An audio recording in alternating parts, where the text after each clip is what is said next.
आवाज जा रहा है आप लोग को?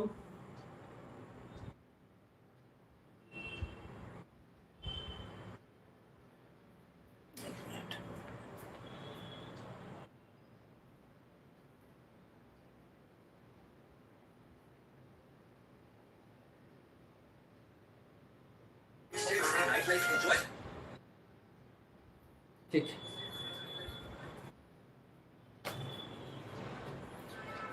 अभी हम लोग जो डिस्कस करने वाले हैं वो डेली वाइज टेस्ट जो हो रहा है हमारा 70 बीपीएससी को लेकर, उसको लेकर डिस्कस करने वाले हैं। आज जो टेस्ट था वो पॉलिटी का था, जिसमें हम लोग संवैधानिक विकास से लेकर पूरा मौलिक कर्तव्य तक का प्रश्न पूछे हैं। 22 प्रश्न है आज, और 22 प्रश्नों में जो सबसे ज्यादा अंक अर्जित किया गया है वो है 18.33 अंक। तो आपको अगर इससे ज़्यादा आता है तो बताइएगा, नहीं आता है तब भी बताइएगा। और अगर आप इस टेस्ट से जुड़ना चाहते हैं तो आप हमारे इस नंबर पे कॉल कर सकते हैं या व्हाट्सअप कर सकते हैं, इस नंबर पे या नीचे दिया हुआ जो नंबर है उस पर। आपको इसके रिगार्डिंग विशेष जो भी इंक्वायरी चाहिए होगा वो इस पर मिल जाएगा। एक नंबर और नोट डाउन कर लीजिए, अगर आपको आइडिया नहीं लगा या इसका इंफॉर्मेशन नहीं मिलता है तो आप इस नंबर पे कॉल कर सकते हैं, वो है 9334710148। अगर आप डेली टेस्ट से जुड़ना चाहते हैं और हम लोग वीकली आपको एक रूटीन प्रोवाइड करते हैं और उस रूटीन के आधार पर आपका टेस्ट होता है, आपका सेक्शन डिसाइड होता है कि किस सेक्शन से कितना कितना क्वेश्चन हम लोग देने वाले हैं, और उसके आधार पर आप पढ़ के रखते हैं। आप ऑफलाइन भी आ सकते हैं या ऑनलाइन भी आ सकते हैं, यानी डेली टेस्ट और वीकेंड टेस्ट कोई भी दे सकता है। अगर आप पटना में रहते हैं कहीं भी तब भी आप डेली आके दे सकते हैं, नहीं रहते हैं तो ऑनलाइन ज्वाइन कर सकते हैं। ठीक है, इस रिगार्डिंग आपको इस नंबर या इस नंबर पे आपको विशेष जानकारी मिल जाएगा। तो आते हैं आज के टेस्ट डिस्कशन पर और टेस्ट को देखते हैं। ठीक है, और मुझे लगता है कई सारे लोग सॉल्व कर चुके हैं, लेकिन क्या आंसर होगा, कैसे आंसर होगा, उसको आप देखिएगा और बताते चलिएगा। ठीक, मैं भी यहाँ पर आपका यह चैट बॉक्स खोले हुए हूँ, तो आप मुझे भी चैट करते रहेगा, बाकी चर्चा करते हैं। पहला क्वेश्चन है, निम्नलिखित कथनों पर विचार कीजिए। थोड़ा बड़ा बड़ा क्वेश्चन है, मैं आपको दिखा दूंगा। भारत में, अब कथन एक है कि भारत में नागरिकता संबंधी संविधान के तहत संघ सूची में सूचीबद्ध है और इस प्रकार यह संसद के विशेष क्षेत्राधिकार के अंतर्गत है। तो क्या नागरिकता संविधान के तहत संघ सूची में सूचीबद्ध है या नहीं है, ये आपको पता होना चाहिए। दूसरा कहता है 1955 के नागरिकता अधिनियम भारतीय नागरिकता प्राप्त करने के 5 तरीकों जन्म, वंश, पंजीकरण, प्राकृतिकरण या भारत के क्षेत्र का एकीकरण को परिभाषित करता है। तो कौन सा कथन आपको सही लग रहा है, और इसी रिगार्डिंग आपका नीचे उत्तर दिया हुआ है, तो आप मुझे बताएंगे। आपको कथन एक या कथन दो में से कौन सही लग रहा है, ये आप मुझे बताएंगे। अच्छा, कथन एक का विश्लेषण करते हैं। पहले नागरिकता संबंधी जब प्रावधान की चर्चा हम लोग करेंगे तो आपको नागरिकता संबंधी प्रावधान की बात आर्टिकल 5 से लेकर 11 में किया गया है, भाग 2 में इसकी चर्चा की गई है। और जब नागरिकता संबंधी बातों की आप चर्चा करते हैं तो नागरिकता अधिनियम 1955 का चर्चा होता ही होता है।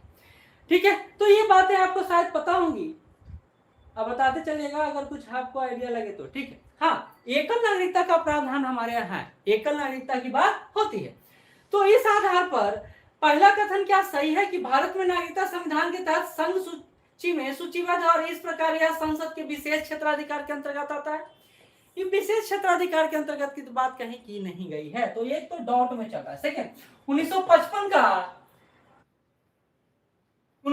का नागरिकता अधिनियम भारतीय नागरिकता प्राप्त करने के 5 तरीकों के बारे में चर्चा करता था। कौन सही नहीं है? सही नहीं है, तो पहला भी सही नहीं है और दूसरा भी सही नहीं है। ठीक है, पहला भी सही नहीं है और दूसरा भी सही नहीं है, तो ना तो 1 ना तो 2, तो ऑप्शन कौन सा हो जाएगा? तो ऑप्शन हो जाएगा आपका डी नंबर, आपका डी नंबर। ठीक, तो कहता है भारत में नागरिकता संविधान के तहत संघ सूची में सूचीबद्ध है। सॉरी, हाँ, तो संघ सूची में सूचीबद्ध है, बिल्कुल सही है कि संघ सूची में सूचीबद्ध है, ये सही है। और ये भी सही है कि 1955 का नागरिकता अधिनियम जन्म, वंश, पंजीकरण और प्राकृतिकरण भारत के क्षेत्र में एकीकरण को परिभाषित करता है, बिल्कुल सही है। तो यहाँ क्वेश्चन पूछ रहा है सही नहीं है, तो ये भी सही है और ये भी सही है, तो दोनों में से कोई सही नहीं है इसके अनुसार, तो आंसर हो जाएगा ना तो 1 ना तो 2। ठीक है, सेकेंड क्वेश्चन है, कहता निम्नलिखित कथनों पर विचार कीजिए। संविधान का अनुच्छेद 23 में प्रावधान है कि 14 वर्ष से कम उम्र के किसी भी बच्चे को किसी भी कारखाने या खादान में काम करने के लिए नहीं लगाया जा सकता है। तो आर्टिकल 23 ये कहता है या नहीं कहता है, आपको ये करना है। 24 आर्टिकल कहता है कि मानव तस्करी पर प्रतिबंध लगाता है, जिसमें बलात्कार, श्रम, गुलामी अथवा शोषण के उद्देश्य से की जाने वाली तस्करी भी शामिल है। तो आपको कौन सा कथन है जो सही लग रहा है, क्वेश्चन एक पूछ रहा है। कथन एक या कथन दो? कथन एक और कथन दो दोनों को पढ़िए। तो आप अगर आर्टिकल 23 और 24 को जानते होंगे, जो शोषण के विरुद्ध अधिकार दिया गया है, मौलिक अधिकार, फंडामेंटल राइट्स है यह, मौलिक अधिकार है यह, ठीक है। तो 14 वर्ष से कम उम्र के किसी बच्चे को किसी भी कारखाने या खदान में काम करने की बात 23 नहीं कहता है, बल्कि 24 कहता है। और जो आर्टिकल 24 है वो यहां पर होगा, यानी इंटरचेंज बस कर दिया गया है कंफ्यूजन क्रिएट करने के लिए। आर्टिकल 24 यह प्रावधान करता है कि 14 वर्ष से कम उम्र के किसी बच्चे को किसी कारखाने या खदान में खतरनाक जगह पर काम करने नहीं दिया जाएगा। और आर्टिकल 23 कहता है कि मानव तस्करी का प्रतिबंध लगाता है, जिसमें बलात्कार, श्रम, गुलामी और शोषण के विरुद्ध जो शोषण के उद्देश्य से की जाने वाली तस्करी को भी शामिल किया गया है। तो बस इंटरचेंज किया गया है, तो कौन सही नहीं है? तो ए भी सही नहीं है और ए भी सही नहीं है। तो हमारा आंसर क्या आ जाएगा? तो हमारा आंसर हो जाएगा, हमारा आंसर इस अनुसार से हो जाएगा, answer D, neither one not two, neither one not two. ठीक है, अगला क्वेश्चन चलते हैं। अगला क्वेश्चन कहता है इंग्लैंड का मैग्ना कार्टा ने किसका विकास किया है? इंग्लैंड के मैग्ना कार्टा की बात किया जा रहा है। क्वेश्चन नंबर 3, तो बताइएगा मैग्ना कार्टा, जिसको ग्रेट चार्टर के नाम से भी जाना जाता है, 1215 में इंग्लैंड में मैग्ना कार्टा, या जिसको ग्रेट चार्टर के नाम से भी जाना जाता है, चार्टर के नाम से भी जाना जाता है, 1215 में इंग्लैंड में लाया गया। इस चार्टर में क्या कहा गया पता है? इस चार्टर में कहा गया कि अब राजा और रानी को बहुत ज्यादा अधिकार नहीं होगा और वो कानून से ऊपर नहीं होगा, और इसी से वहां संवैधानिक विकास की प्रक्रिया इंग्लैंड में शुरू हो जाता है। तो इसी को ए ऑप्शन में स्पष्ट रूप से प्रस्तुत किया गया है। ठीक है, इसी को ए में प्रस्तुत किया गया है। चलिए नेक्स्ट क्वेश्चन पे बढ़ते हैं। चौथा नंबर क्वेश्चन है, कहता भारत के संविधान द्वारा केंद्र सरकार में अवशिष्ट शक्तियों का निहित होना इंगित करता है। Residual power in the central government by the constitution of India indicates, क्या इंडिकेट करता है ये आपको बताना है। 4 ऑप्शन यहाँ पर दिया हुआ है कि भारत एक संघीय राज्य की व्यवस्था होगा, कि भारत ना तो संघीय और ना ही एकात्मक होगा, अब भारत अर्धसंघीय होगा, भारतीय राजनीति का एकात्मक चरित्र बताता है। क्या ऑप्शन हो सकता है? तो इसका आंसर हम लोग जानने का प्रयास करते हैं।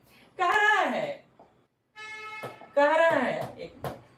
कि भारत के संविधान द्वारा केंद्र सरकार में अवशिष्ट शक्ति दे दिया गया। अच्छा, अवशिष्ट शक्ति मतलब हो गया कि ना संघ सूची में है, ना राष्ट्र सूची में है, ना संवर्ती सूची में। ठीक है, और वो शक्तियां किसमें निहित है? केंद्र सरकार में, सेंट्रल गवर्नमेंट में निहित है।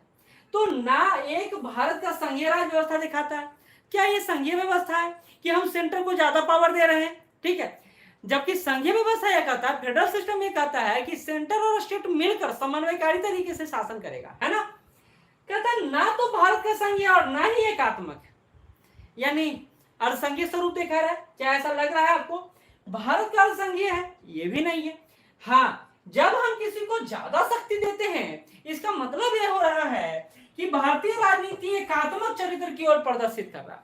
एकात्मक चरित्र मतलब होता है एक को हम लोग ज्यादा वैल्यू दे रहे हैं। एकात्मक प्रवृत्ति मतलब होता है कि पावर का सेंट्रलाइजेशन जो है वो किस तरफ है? तो केंद्र की तरफ है। तो ये बता रहा है जब अवशिष्ट शक्तियों को हम लोग केंद्र सरकार को सौंपते हैं तो आंसर क्या हो जाएगा हमारा? डी हो जाएगा।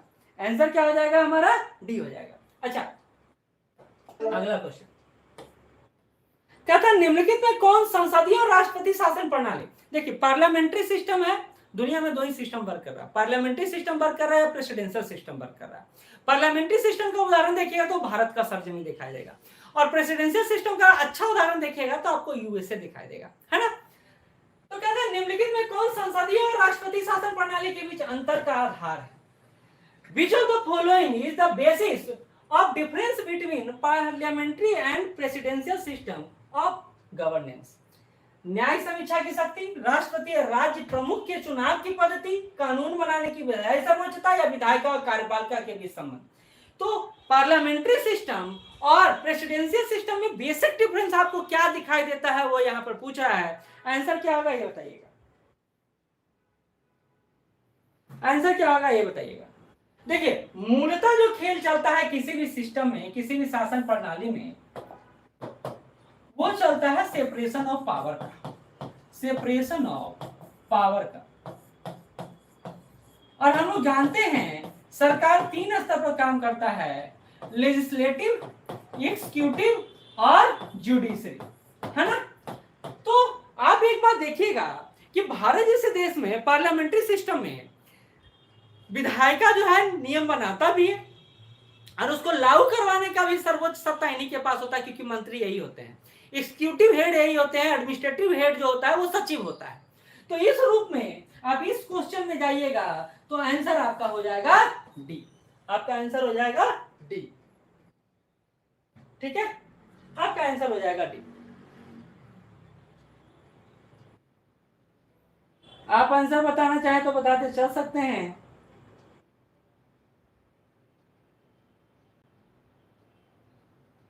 ठीक है, ओके, नेक्स्ट क्वेश्चन में बढ़ते हैं। अगला क्वेश्चन है, अगला क्वेश्चन कहता है उदार लोकतंत्र की परिभाषित करने वाली विशेषताएं निम्नलिखित में से कौन है। जो उदार लोकतंत्र को परिभाषित करता है, which of the following are the defining characteristic of liberal democracy. औपचारिक, आमतौर पर कानूनी नियमों पर आधारित संवैधानिक सरकार को हम लोग उदार लोकतंत्र कहेंगे, या नागरिक स्वतंत्रता, व्यक्तिगत अधिकारों की गारंटी देने वाले सरकार को उदार लोकतंत्र कहेंगे, लिबरल डेमोक्रेसी कहेंगे, या यह संभावित असीमित शक्ति के साथ राजनीतिक अधिकार का निवेश करता है। तो नीचे दिए गए कूट को आपको मिलाना है कि ए 2 3 में से आपको कौन सही लग रहा है। उदार लोकतंत्र के बारे में बात किया जा रहा है, यानी लिबरल डेमोक्रेसी के बारे में बात किया जा रहा है। तो आप जब पाश्चात यानी पश्चिमी जगत को देखिएगा, यानी यूरोप को देखिएगा, अमेरिका को देखिएगा, तो लिबरल डेमोक्रेसी वहां पहले से काम कर रहा है और वहां औपचारिक, आमतौर पर कानूनी नियमों पर आधारित संवैधानिक सरकार है। बिल्कुल सही, बिल्कुल सही। और उसी पद्धति को हम भारत के परिप्रेक्ष्य में भी देखने का प्रयास करते हैं। दूसरा, यह नागरिक स्वतंत्रता, व्यक्तिगत अधिकारों की गारंटी देता है। तो है ही ना, मानवाधिकार के पुरोहित हैं वो लोग, कौन, पश्चिमी जगत। इसलिए जब इजराइल गाजा पर हमला कर रहा है तब भी मानवाधिकार की बात करते हैं वो लोग यूक्रेन रशिया संकट में ही बात करते हैं, वो ईरान वाले मुद्दे में भी बात करते हैं, वो आतंकवादी घटनाओं के मुद्दे में बात करते हैं। तो सेकेंड ऑप्शन भी सही है। यह संभावित असीमित शक्ति के साथ राजनीतिक अधिकार का निवेश करता है। बिल्कुल सही है। यहाँ एग्जीक्यूटिव पावर और लेजिस्लेटिव पावर देखिए बहुत ज्यादा है, खास करके आप इंग्लैंड जैसे देश के साथ देखिएगा तो ये तो आपको सबसे पावरफुल कंट्री दिखाई देगा, लेजिस्लेटिव पावर सबसे ज्यादा है वहां। हालांकि अन्य देशों जैसे भारत हो गया, यूएसए हो गया, यहाँ शक्ति संतुलन के सिद्धांत को स्थापित किया गया है। इन तीनों ही कथनों के आलोक में आप 1, 2 और 3 यानी 1, 2 और 3 तीनों कथनों को सही करिएगा। ये तीनों कथन सही है, ठीक है। तो कह रहे निम्नलिखित में कौन सा बहुशासन की केंद्रीय विशेषता नहीं है। देखिए क्वेश्चन को पढ़ने पर ध्यान देंगे तो हमारा आंसर सही होगा। क्या बोल रहा है, which of the following is not a central feature of the multiple governance. कौन नहीं है, बहुशासन की केंद्रीय विशेषता कौन नहीं है, यह आपसे पूछा जा रहा है, ठीक है। तो चलिए, कहता है सरकार निर्वाचित अधिकारियों के हाथों में होता है। तो बहुशासन पद्धति में जैसे भारत जैसे देश की बात कर लें, यह बहुशासन केंद्रीय विशेषता में आपको दिखा देता है। कई सारे लोग हैं जो शासन कर रहे हैं। तो सरकार निर्वाचित अधिकारी का हाथ होता है, बिल्कुल। निर्वाचित अधिकारी मतलब यह हुआ कि जो आप एमपी की बात कर रहे हैं, एमएलए की बात कर रहे हैं, ठीक है। कहता है कार्यालय चला, तो कहता केंद्रीय विशेषता कौन नहीं है, तो ये केंद्रीय विशेषता आपको नजर आएगा। कार्यालय चलाने का अधिकार प्रतिबंधित है, क्या रिस्ट्रिक्टेड है, the right of hold office is restricted. तो कभी आपने सुना है कि कोई विधायक का कोई रिस्ट्रिक्शन लगा दिया गया है कि भाई आप ऑफिस क्या कामकाज नहीं देख सकते हो, जबकि एग्जीक्यूटिव हेड तो वही होता है। तो ये तो केंद्रीय विशेषता है या नहीं है, तो ये विशेषता तो बिल्कुल नहीं हो सकता है। बाकी आगे आप ऑप्शन पढ़ना चाहें तो पढ़ सकते हैं, आगे ऑप्शन पढ़ना चाहें तो पढ़ सकते हैं। देखिए बहुशासन की केंद्रीय विशेषता नहीं है, तो देखिए कार्यालय चलाने का, ऑफिस तो उनको चलाने का अधिकार होता है, रिस्ट्रिक्शन नहीं होता है। तो ये ऑप्शन देखते ही आपको गलत पता चल जाएगा। ठीक है, चलिए आगे बढ़ते हैं। अगला जो क्वेश्चन है कहता है 42वें संविधान संशोधन, जिसको लघु संविधान के नाम से भी जानते हैं, इंदिरा गांधी का संविधान के नाम से भी जानते हैं, खैर 1976 के प्रावधानों के तहत निम्नलिखित में से कौन सी एक वस्तु को भारत के संविधान की समवर्ती सूची में नहीं जोड़ा गया था, यानी वो अभी भी संघ सूची का हिस्सा है। कहता है which of the following items was not added to the concurrent list of the Constitution of India under the provision of the 42nd Amendment Act 1976। तो कौन सा आंसर होगा ये बताइएगा। ऐसे मुझे पता है कि समाजवादी, अंतनिरपेक्ष और अखंडता शब्द को भी 42वें संविधान संशोधन के माध्यम से भी जोड़ा गया है, और इसको मिनी कॉन्स्टिट्यूशन ऐसे ही नहीं कहा जाता है, कई सारे प्रावधान हैं जो इसके तहत जोड़े गए हैं। लेकिन इसमें से कौन है जो समवर्ती सूची में नहीं शामिल किया गया है, तो वो कोई और नहीं बल्कि रेलवे। और रेलवे तो अभी तक आप देखते हैं सेंट्रल लिस्ट में है, यानी संघ सूची में है ना। ठीक है, अगला क्वेश्चन का ऊपर ही आ गया है, गलती से देख लीजिए। कहता है भारत के संविधान की प्रस्तावना के संबंध में, तो क्वेश्चन किसके पर्सपेक्टिव में है, 9 नंबर प्रस्तावना के संदर्भ, प्रियम्बल के पर्सपेक्टिव में। निम्नलिखित से कौन सा सत्य है, यानी पूछ रहा है जो आपका प्रस्तावना उसके परिप्रेक्ष्य में जो हम क्वेश्चन पूछ रहे हैं, जो ऑप्शन स्टेटमेंट दे रहे हैं, कौन आपको सही लग रहा है। उद्देश्य प्रस्ताव जवाहरलाल नेहरू द्वारा प्रस्तावित किया गया था, संविधान सभा द्वारा पारित किया गया था, जो अंततः प्रस्तावना बन गया। अगर आप छोटा सा भी आइडिया अगर होगा तो प्रस्तावना के बारे में ये जानकारी तो आप रखते ही होंगे, तो ये स्टेटमेंट तो आपको सत्य ही लग रहा होगा। ठीक है, प्रस्तावना का विचार संयुक्त राज्य अमेरिका के संविधान से लिया गया है, बिल्कुल।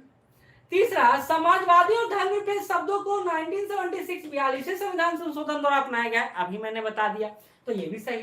प्रस्तावना में भारत के नागरिकों को मौलिक अधिकार शामिल है, तो फंडामेंटल राइट्स कहां दिया गया है, the preamble contains the fundamental rights to the citizen of India, तो मौलिक अधिकार तो प्रस्तावना नहीं देता है।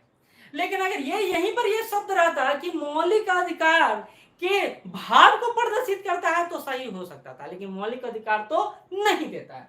तो हमारा ए बी सी स्टेटमेंट सही है, तो आंसर क्या आ जाएगा, चलिए मिला लेते हैं। आंसर हो जाएगा हमारा ए, हमारा आंसर हो जाएगा ए। ठीक है, चलिए आगे बढ़ते हैं। जब भी कुछ अच्छा करना रहता हूँ कुछ ना कुछ टेक्निकल फॉल्ट हो जाता है। आधा घंटा लेट हो गया, कारण सिंपल सा था, लैपटॉप रखाया गया, कैमरा रखा गया, लेकिन कैमरा का चार्जर ऑफिस में छूट गया।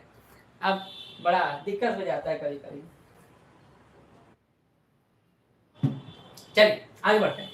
कहता भारत के संविधान की 9वीं अनुसूची किसके द्वारा जोड़ा गया है। 9वीं अनुसूची किस संदर्भ में जोड़ा गया है, तीसरे संविधान संशोधन, चौथा, पहला या छठा।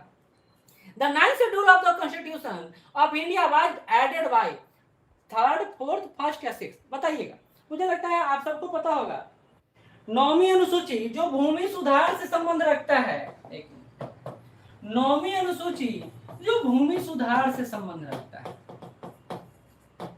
लैंड रिफॉर्म से जुड़ा हुआ है, तो इसके बारे में आप बताइएगा।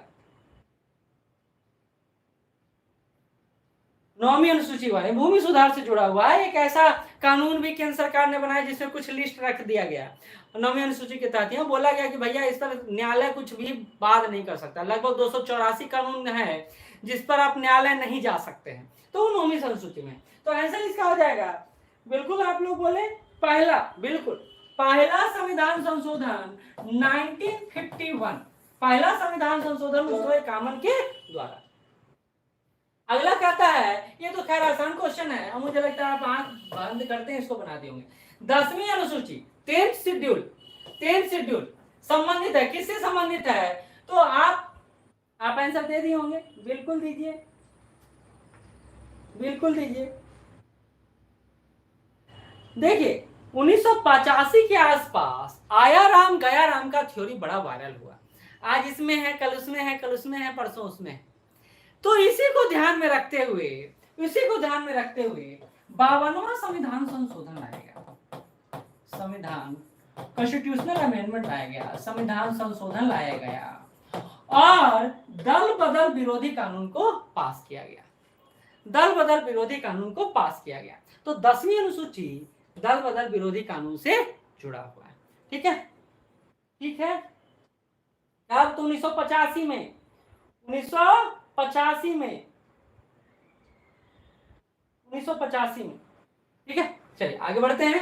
नेक्स्ट क्वेश्चन, जैसा कि मैंने बोला ये डेली टेस्ट का हिस्सा है और अगर आप इस टेस्ट में पार्टिसिपेट करना चाहते हैं तो इस नंबर पे कॉल या व्हाट्सएप कर सकते हैं। ठीक है, कहता राज्य की लोक सेवा में न्यायपालिका को कार्यपालिका से अलग करने का आदेश दिया।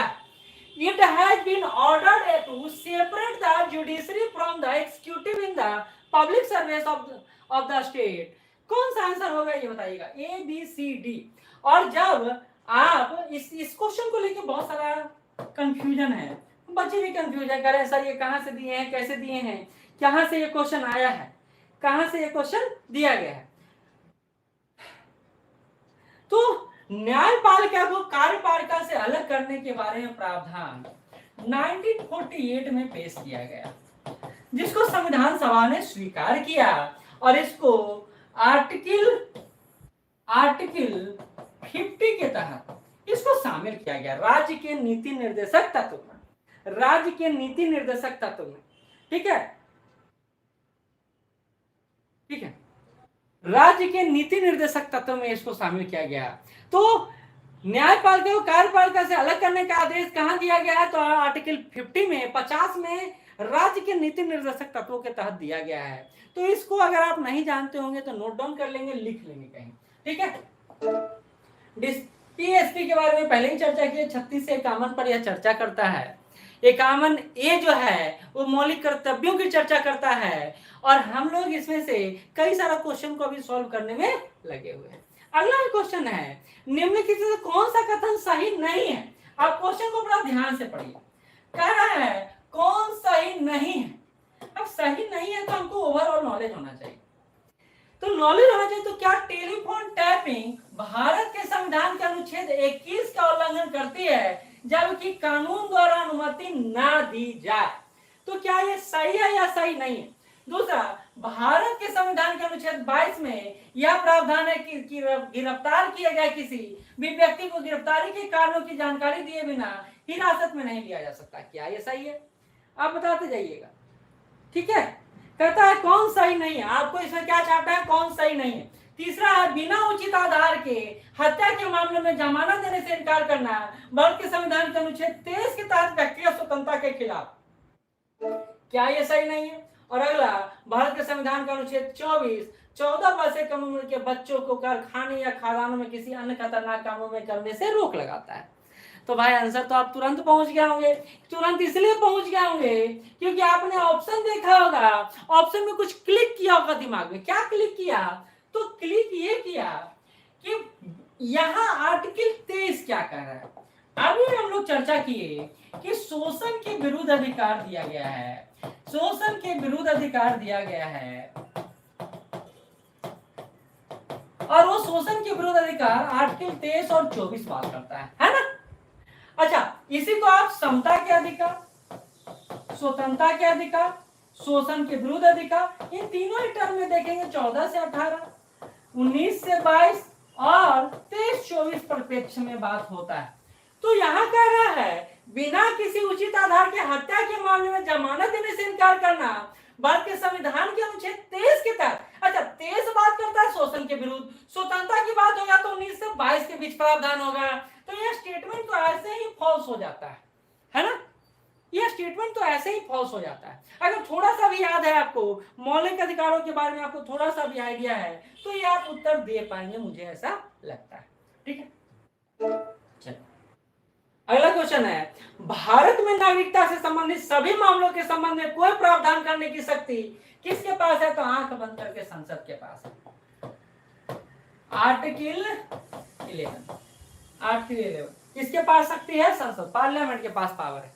और इसलिए आप CAA कानून को भी देख रहे होंगे जिनमें 3 देशों के अल्पसंख्यक समुदाय के लोगों को नागरिकता के संबंध में बात किया गया। ठीक है, चल आते हैं अगला जो है, निम्नलिखित में से कौन भारत के संविधान में राज्य के नीति निर्देश तत्वों के रूप में शामिल है? अब देखिए, हमने अभी इसको चर्चा कर लिया कि आर्टिकल 50 जो है कार्यपालिका और न्यायपालिका को अलग करने के परिप्रेक्ष्य में बात करता है, तो इस पर तो कोई डॉटे नहीं होना चाहिए। डॉटे हैं। दूसरा, उद्योग के प्रबंधन में श्रमिकों की भागीदारी के परिप्रेक्ष्य में आर्टिकल 43A बात करता है, तो इसके संदर्भ में कोई दिक्कत नहीं। तथा समान न्याय और मुफ्त कानूनी सलाह की बात होती है, तो वहां आर्टिकल 39A बात करता है। 39A बात करता है, जिसके अंतर्गत नालसा का भी गठन किया गया है। ठीक है, तो पूछ रहा है कौन शामिल है, तो 1 2 3 तीनों शामिल होंगे। आंसर आपका हो जाएगा डी। चलिए, जब कोई न्यायालय एक सार्वजनिक प्राधिकरण को अपना कर्तव्य निभाने का आदेश देता है, निर्देश देता है, यदि उसके गैर निष्पादन से याचिकाकर्ता को चोट लगती है, तो यह निम्नलिखित में किस रीट में शामिल होगा? तो आपको पता होगा और आप भली भांति जानते होंगे, आर्टिकल 32, जिसको संविधान निर्माता बाबा साहब अम्बेडकर ने भारतीय संविधान की आत्मा भी कहा है, 5 रीटों का प्रयोग किया गया है। 5 रीटों में पहला है सर्टिओररी, जिसको उत्प्रेषण कहते हैं, इसलिए आपको इसका इंग्लिश ही पता होना चाहिए। बंदी प्रत्यक्षीकरण, यानी बंदी को पेश किया जाए। उत्प्रेषण, जो न्यायपालिका के परिप्रेक्ष्य में, आप देख लीजिए, प्रतिषेध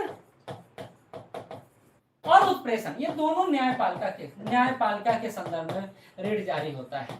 वहीं परमादेश और कियो बरांटो, यानी अधिकार परीक्षा, ये दोनों लोक सेवकों के परिप्रेक्ष्य में शामिल होता है, लोक सेवकों के परिप्रेक्ष्य में। लेकिन यहाँ कह रहा सार्वजनिक प्राधिकरण को अपना कर्तव्य निभाने के बारे में बात करेगा, तो परमादेश के तहत करेगा।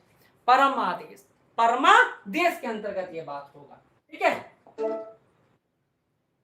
चलिए आगे कहते हैं, निम्नलिखित कर्तव्यों पर विचार करें। भारत का संविधान भारत के प्रत्येक नागरिक के लिए 10 मौलिक कर्तव्यों का बात करता है, तो क्या 10 है?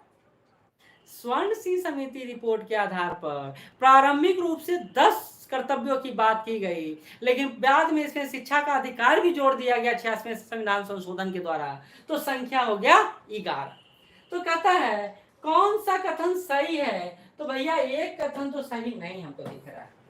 पहला कथन तो हमको सही नहीं दिख रहा है कि 10 ही मौलिक अधिकार होगा। 10 नहीं बल्कि 11 मौलिक अधिकार होगा। किसी को कोई दिक्कत होगा तो बताइएगा।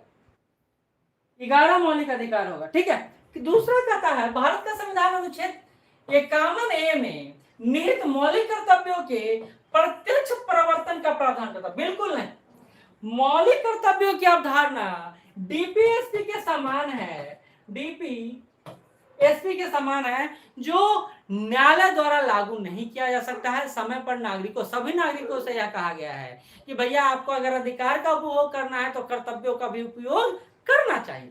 ठीक है, तो राज्य के नीति ने बिल्कुल गलत, उल्टा कर दिया, इन्होंने उल्टा कर दिया बस। तो ये क्वेश्चन जब उल्टा हुआ है तो आंसर क्या पूछ रहा है, कौन सा सही है? तो नीदर 1 नॉर 2, मतलब ना 1 ना 2 ना ए ना बी, यानी दोनों में से कोई नहीं। आंसर डी हो जाएगा, आंसर डी हो जाएगा। ठीक है, चलिए आगे बढ़ते हैं। अगला क्वेश्चन है, अच्छा से देखिएगा, निम्नलिखित में कौन सा कार्य मानव अधिकारों का उल्लंघन करेगा? आप इसमें से कौन सा ऐसा कार्य करेंगे जिससे मानव अधिकार जो है उल्लंघन हो जाएगा? अब मानव अधिकार है राज्य ऐसा, आर्टिकल 19 आप याद करेंगे, क्या राज्य ऐसा कर सकता है? ठीक है, राज्य बलों ने उग्रवाद के प्रभावित क्षेत्रों में तलाशी वारंट जारी किया, क्या राज्य ऐसा कर सकता है? ठीक है, कहता है निम्नलिखित कौन सा कार्य मानव अधिकारों का उल्लंघन करेगा? ठीक है, तीसरा कहता है नागरिक क्षेत्रों में सशस्त्र विद्रोहियों के साथ उलझने वाले राज्य बलों के परिणाम स्वरूप नागरिकों की जान चली गई है, नागरिक का जान चला गया है। तो मानव अधिकारों का उल्लंघन कौन कौन करेगा? मानव अधिकारों का उल्लंघन कौन कौन करेगा? तो कहते हैं पहला तो मानव अधिकारों का उल्लंघन यही करेगा, शांतिपूर्ण विरोध करना हमारा मौलिक अधिकार है। तो पहला तो ये हो गया भैया। राज्य बलों ने उग्रवाद, देखिए उग्रवाद प्रभावित क्षेत्र है तो वहां राज्य बलों द्वारा ये काम किया जा सकता है, तलाशी लिया जाता है। जम्मू कश्मीर उदाहरण है, छत्तीसगढ़ उदाहरण है, कई सारे उदाहरण है। नागरिक क्षेत्रों में सशस्त्र विद्रोह के साथ उलझने पर नागरिकों की जान गई है, ये तो किसी रूप में स्वीकार नहीं होगा। तो पहला और तीसरा, किसी को कोई डाउट है तो पूछिएगा, मैं चर्चा करवाते जा रहा हूं, मुझे लग रहा है आपको डाउट है तो पूछिएगा।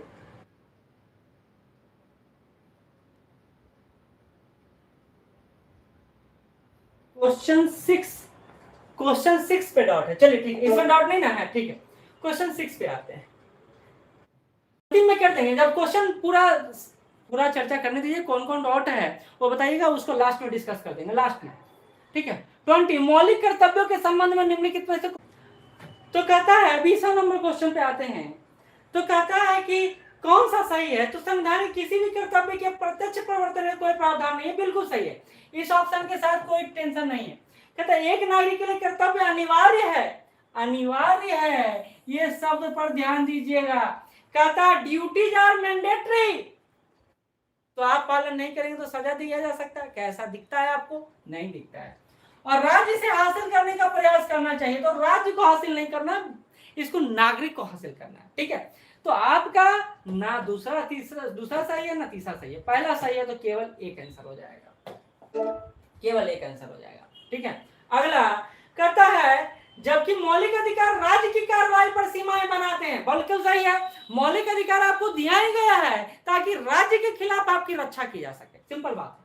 निर्देशक सिद्धांत कुछ चीजों को करने और अपने कार्यों से कुछ लक्ष्यों को प्राप्त करने के निर्देश दें कि उपकरणों की प्रकृति है, बिल्कुल सही। क्या है या नहीं है आपको बताना, मैं अभी कुछ नहीं बोल रहा। हालांकि निर्देशक सिद्धांतों को कानूनों द्वारा लागू करने की आवश्यकता होती है, तो क्या कहा, और जबकि नीति निर्देशक सिद्धांतों की निर्धारित नीति को लागू करने वाला कोई कानून नहीं है, ना तो राज्य और ना ही कोई व्यक्ति किसी मौजूदा कानून या कानूनी अधिकारों का उल्लंघन कर सकता है। और तीसरा, निर्देशक सिद्धांत अदालतों में लागू करने योग्य है और व्यक्ति के पक्ष में न्याय संगत अधिकार पैदा करता है। तो अगर आपको थोड़ा सा भी आइडिया होगा तो ये तो आप जान रहे हैं, सही कथन सुनना है तो अदालत में लागू करने योग्य है, ये तो कथन बिल्कुल असत्य है, क्योंकि ये गैर परिवर्तनीय है, गैर न्यायिक है, तो आप अदालत जा ही नहीं सकते। तो सी ऑप्शन तो आपका गलत हो गया। तो आपका ए और बी, अब देखिए आपका ऑप्शन देखिए, केवल बी है तो केवल बी नहीं, पहला ऑप्शन हमारा बिल्कुल सही है, पहला और दूसरा सही है, तो हमारा ए और बी होगा, यानी सी आंसर होगा, हमारा सी आंसर होगा, ठीक है।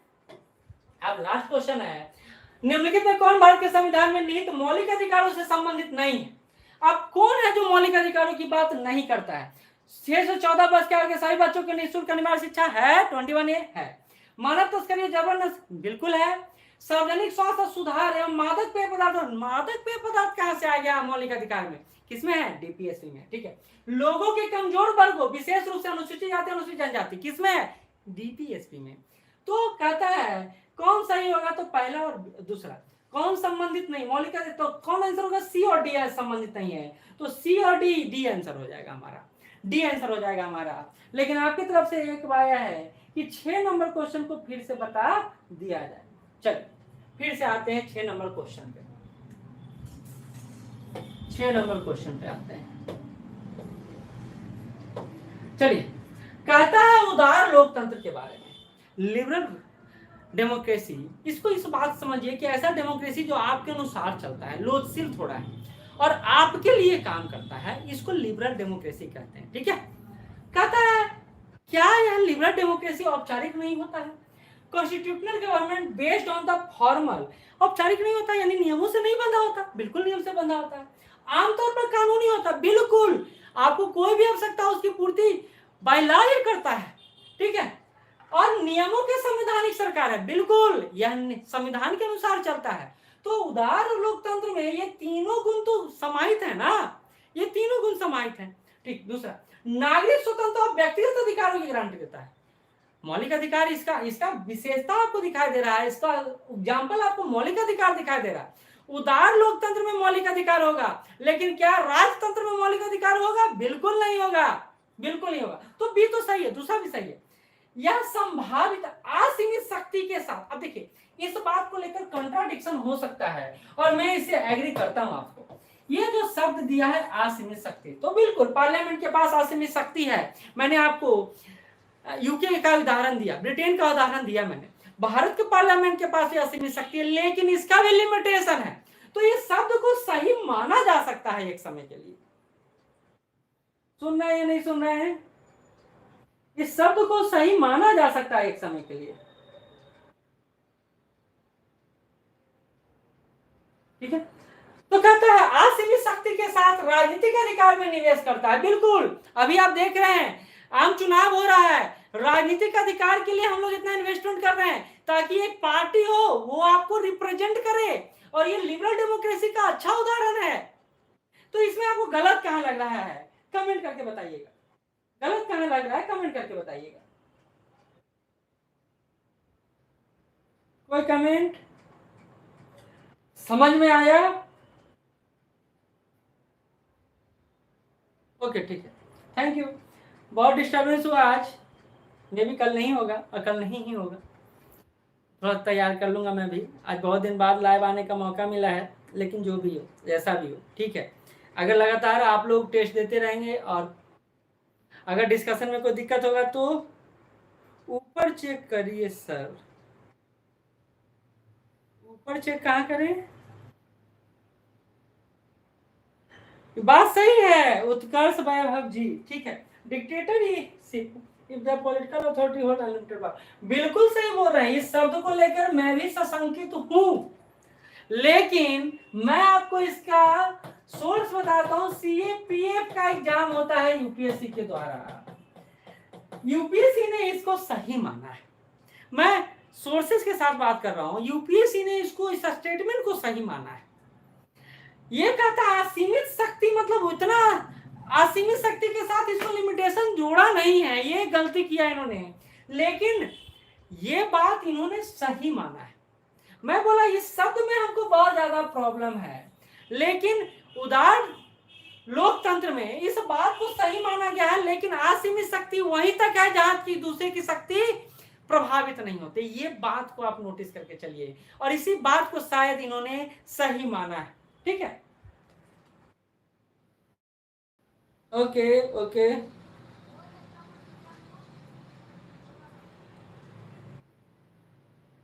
हाँ, इसी संदर्भ में मैं बात कर रहा हूं। आज ये शब्द मुझे भी मतलब थोड़ा सा ब्रेक किया, लेकिन आप इसको इस तरफ समझिए कि असीमित शक्ति का मतलब यहाँ ऑटोक्रेसी से नहीं है, राजतंत्र से नहीं है। यहाँ मतलब है कि सरकार को इतना पावर दिया गया है कि वो अपने कार्यों को करवा सके, कर सके, ठीक है। लेकिन इसमें ये भी नहीं बोल रहा है ना। अब देखिए असीमित शक्ति किस परिप्रेक्ष्य में, राजनीतिक अधिकार के परिप्रेक्ष्य में, कि आप इसका उपयोग राजनीतिक हितों के लिए कर सकते हैं, हितों के लिए कर सकते हैं, ठीक। तो शायद इसी संदर्भ को लेकर सही माना गया, लेकिन ये कंट्राडिक्टरी वर्ड है, इससे मैं इनकार नहीं करता हूं।